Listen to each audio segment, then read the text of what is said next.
Nagar, the largest district of Telangana, is where the Krishna River with its tributaries Bhima and Tungabhadra enters Andhra Pradesh. Yet, drought has become a permanent feature of Nagar. And today the region is not able to sustain even its animal wealth, more than 2/3 of which it has already lost to the slaughterhouses.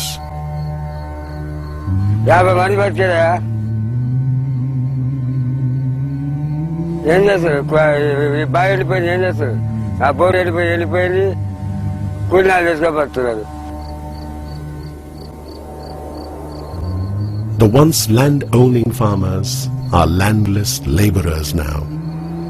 Almost 14 lakh people migrate from this district every year in search of work, leaving behind their families and their children to fate.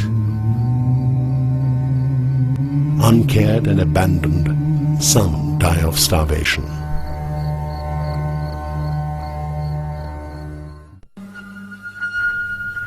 For centuries, tanks and ponds were the lifeline of Telangana.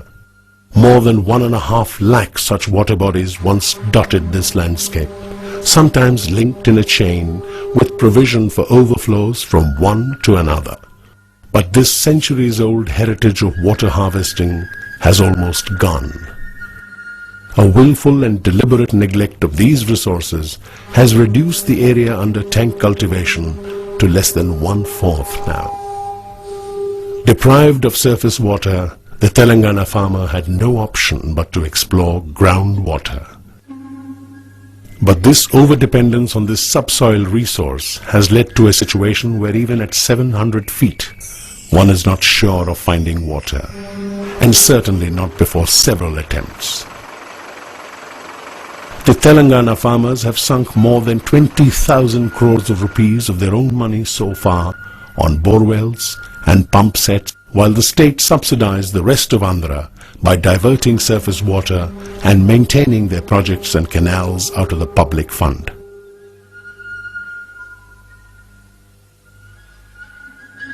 Mushampalli, a village in Nalgonda district, has more borewells than it has people.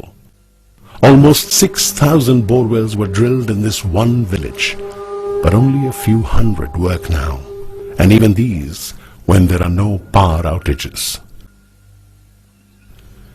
Baira Ram Reddy, the villagers now call him Borewell Reddy, has sunk 56 bores. Of these, 49 have failed. ఆ బోర్లు వేయటం ఒక రకంగా బాధ అనిపిస్తూనే ఉంది. వేయటం దండగా అనిపిస్తుంది. అయినా లోపల ఎక్కడో కొంత ఆశ, యాన్నో ఒక ఏమన్నా ఇంకో కాస్తిని పడతాయో అన్నట్టుగా. The obsession with borewells is an optimism driven by despair. But it is also pushing many helpless farmers into a debt trap and a death trap. For every farmer who has lost his life, there are countless others who are in distress. Just another bad season could push many of these fragile lives over the edge. గొంతులకు తాళ్ళు వేసుకొని ఉరి పెట్టుకొని సచ్చే కాలం వచ్చింది sir. మేము బతకలేము, ఈ ఉరి పెట్టుకొని సచ్చే కాలం వచ్చింది sir. మేము ఉండి కూడా లాభం లేదు, బతికి లాభం లేదు. నన్ను ముసళ్ళని ఇలా వారేసిండ్రు, కొత్తిలాకి ఇలా వారేసిండ్రు, పోయిండ్రు. పొట్ట చేతులు పట్టుకున్నారు, పోయిండ్రు. The human tragedy in Telangana continues. Natural fluoride from deep down has now made its way into drinking water, crippling many for life. Thousands of villages with hand pumps as their only source of drinking water are reeling under fluorosis. And more than 2 lakh innocent people, mostly children, have fallen victim to this dreaded disease. బోర్ల నీళ్లు తాగిన కాంచి మేము చాలా ఇబ్బందుల పాలవుతున్నాము. చిన్నోళ్ళు, పెద్దోళ్ళు 40 ఏళ్ళు అయితే వాళ్ళకే వయసు మీరిపోయినట్టుగా అయిపోతున్నారండి ఈ నీళ్ళ వలన. Nalgonda, one of the worst fluoride-affected districts in Telangana, is the home of the Nagarjun Sagar reservoir, and yet safe drinking water is a pipe dream for many.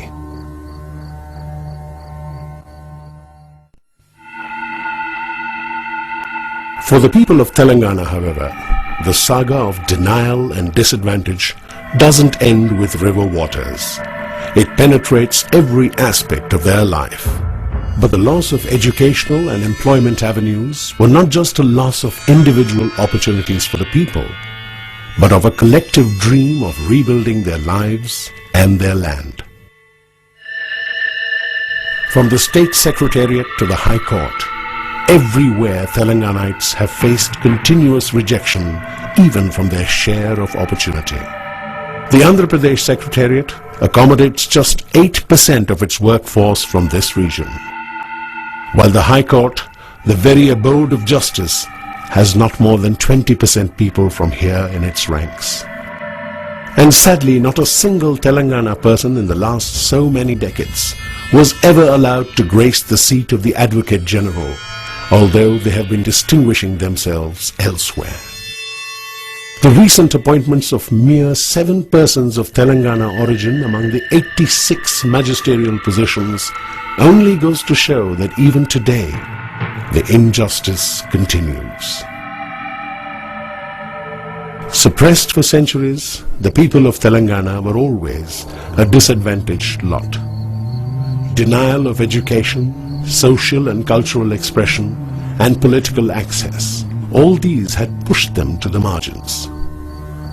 To undo some of the injustices done to them in his administration, the Nizam of Hyderabad had introduced the Mulki, or the domicile rule in Telangana. It was the same fear of denial in the combined state that the continuation of the Mulki rule was made one of the preconditions to the merger in 1956. But this did not stop the influx of people from Andhra. Over the years, their numbers rose alarmingly, clogging all the employment opportunities in government and semi-government sectors. Frustrated by such continuous exclusion, the people of Telangana launched an agitation for a separate state in 1969.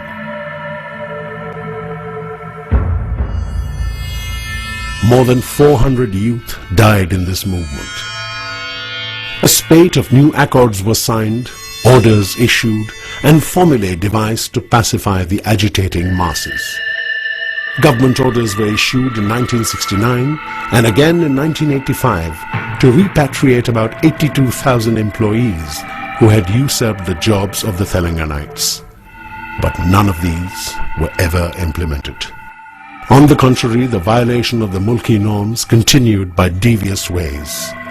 Jobs were doled out to the outsiders by creating autonomous bodies and institutions just to bypass the rule. After a prolonged and seemingly endless legal battle, in 1973 the Supreme Court of India upheld the validity and continuation of Mulki rules in Telangana. But the Andhra elite reacted violently even to this order of the highest court of the land, and started the Jai Andhra agitation, demanding the withdrawal of all the constitutional protections given to Telangana. Almost as if they wouldn't want to continue in this setup if they were not allowed a free rein over the opportunities and resources of this region. Bowing once again to their pressures, all the safeguards, including the Supreme Court judgment, were nullified through a constitutional amendment. Telangana has been a victim of politics of domination and discrimination, where even the law of the land has failed to protect the rights and the interests of its people. The only hope for Telangana now is to break free of this unfair alliance and seek its destiny in its own land.